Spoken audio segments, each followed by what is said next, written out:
இந்த பொண்ணோட புருஷன் மேத்தாப் சிங் ஆர்மில இருந்திருப்பாரு. ஆர்மி கூட நடந்த சண்டையில இப்ப அவரை ஷூட் பண்ணி இப்ப சாகடிச்சிடுறாங்க. அவரோட பாடி எடுத்துறதுக்கு இப்ப பொன்னாடியோட சைன் வேண்டதுக்காக சைன் வாங்க அந்த இடத்துக்கு இப்ப இன்னொரு சோல்ஜர் இப்ப அனுப்புறாங்க. அந்த பையனோட வீட்டுல உங்க பையனுக்கு இந்த மாதிரி ஆயிடுச்சுன்னு சொல்லிட்டு இப்ப சொல்லிடுறாரு. இப்போ சைன் வேணும் கேட்ட பொண்ணு அவங்க அம்மா வீட்டுல இருக்க அவனும் கூட்டிட்டு வரல. அட்ரஸ் கொடுத்து அனுப்பிச்சு விட்டுறாங்க. ஆக்சுவலா அந்த சோல்ஜர் பேரு மேத்தாப் சிங்கா தான் இருக்கும். இவரும் அந்த ஊருக்கு போனதுக்கு அப்புறம் இப்ப தண்ணி தாக்காடு சொல்லிட்டு ஒரு பொண்ணு கிட்ட இப்ப தண்ணி கேட்பாரு. ஆக்சுவலா இப்ப இந்த பொண்ணோட சைன் வாங்கதான் அப்ப வந்திருப்பாரு. இவரும் அந்த சோல்ஜர் ட்ரெஸ் போட்டதால ஒரு நாள் நம்ம சொல்லிட்டு பொண்ணுமே இப்ப யோசிக்கிறா. அட்ரஸ் கேட்டு வீடு எங்க இருக்கு சொல்லிட்டு கேட்கும் போது சோல்ஜரை கூட்டும் போது இந்த பொண்ணோட அண்ணனா இருப்பாங்க. தேடி வந்து தங்கச்சி எதுக்காக தேடி வந்தீங்கன்னு சொல்லிட்டு கேக்குறாரு. ஆர்மில இருந்து இந்த பொண்ணோட ஹஸ்பண்ட் இறந்து போயிட்டாரு சொல்லிட்டு இப்ப சொல்றாரு. தங்கச்சியோட வாழ்க்கை எப்படி போயிடுச்சு சொல்லிட்டு அவரும் இப்ப பயமா பாட ஆரம்பிக்கிறாரு. வீட்டுல கடைசி நம்பிக்கை இன்னும் 5 நாள் கல்யாணம் ஆக போகுது. இந்த விஷயம் யாருக்கிட்ட சொல்லாதீங்க.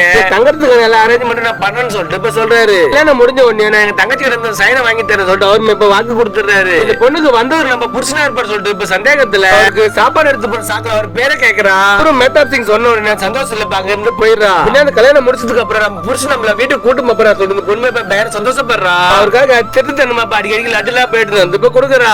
அவரும் நீங்க என்ன தப்பா புரிஞ்சுட்டீங்கன்னு சொல்லிட்டு எவ்வளவு சொல்ல வர்றாரு. ஆனா அவங்க எதுவுமே காரணம் வாங்காம இப்ப அங்க இருந்து ஓடி போயிடுறாங்க. ஊர்ல இருந்த பொண்ணோட அத்தையுமே வந்துறாங்க. அவளுமே இந்த பொண்ணு மேல ரொம்ப பாசமா இருப்பாங்க. இந்த பொண்ணுமே இப்ப அத்தைக்கிட்ட வச்சு கேட்கலாமே சொல்லிட்டு கூட்டும் போறதுக்கு வந்திருக்காரான்னு சொல்லிட்டு கேக்குறாங்க. இவங்களுமே அப்படிலாம் இல்லைன்னு சொல்லிட்டு தம்பி கிட்ட இப்ப கேட்கலாமே சொல்லிட்டு போறாங்க. அவர் நடந்த விஷயத்த எல்லாத்தையும் சொல்றாரு. இவங்களுமே இப்ப இந்த பொண்ணோட வாழ்க்கை இப்படி போய் சொல்லிட்டு பயமா அழுகுறாங்க. அத்தைக்கு வந்திருக்க சோல்ஜர் இருக்காங்க. அப்பா அம்மா எல்லாம் இல்லன்னு இப்ப தெரிய வருது. இந்த பொண்ணுக்கு ரொம்ப சின்ன வயசா இருக்கும் போது இப்ப கல்யாணம் ஆயிருக்கும். ஒரு தடவை கூட அவங்க புருஷனோட முகத்தை பார்த்தது கிடையாது. பொண்ணு ஹஸ்பண்ட் வீட்டுக்கு அனுப்பும்போது திரும்பவும் கல்யாணம் பண்ணிட்டு தான் அனுப்புவாங்க. பேர் மேத்தாப் சிங் இருந்தால இப்ப இவருக்கே இப்ப கல்யாணம் பண்ணி அனுப்பிச்சலாம் சொல்லிட்டு முடிவு பண்றாங்க. இவருக்கு அந்த பொண்ணு ரொம்ப பிடிச்சி போயிருக்காங்க. பொண்ணு லைஃப் வீடியோ போயிடக்கூடாதுன்றதுனால இவருமே இப்ப கல்யாணத்துக்கு சரின்னு சொல்லிடுறாரு.